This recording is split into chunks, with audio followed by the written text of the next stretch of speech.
আল্লাহর হাবিব কিভাবে প্রস্তুতি নিতেন তার আলোচনা। এক নম্বর, প্রস্তুতি বার্তা আল্লাহ রসুল ছড়াই দিতেন উম্মতদের মধ্যে। কি বলতেন? আতাকুম রমাদান, ও সাহাবীরা, রমজান আগমন করছে। শাহরুন মুবারাকুন, এটা একটা বরকতময় মাস। ফরিদাল্লাহু আযজা ওয়া জাল্লা, আল্লাহ রাব্বুল আলামিন দিনে রোজা রাখা তোমাদের জন্য ফরজ করেছেন।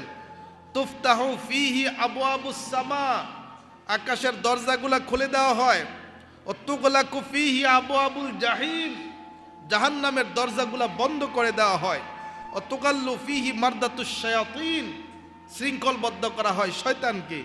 লিল্লাহি ফীহি, আল্লাহর জন্য ওই মাসের মধ্যে লাইলাতুন, এমন একটা রাত্রি, খায়রুম মিন আলফি শাহর, যেটা সহস্র মাস থেকে উত্তম। মান হুরিমা, এটা আল্লাহ পাক হাবিবের ঘোষণা রমজান আগমন করলে। মান হারুমা, মান হুরিমা, যে ব্যক্তি বঞ্চিত হলো, যাকে বঞ্চিত করা হলো, খায়রাহা ফাকাদ হুরিমা, সে সমস্ত রকমের কল্যাণ থেকে বঞ্চিত হয়ে গেল।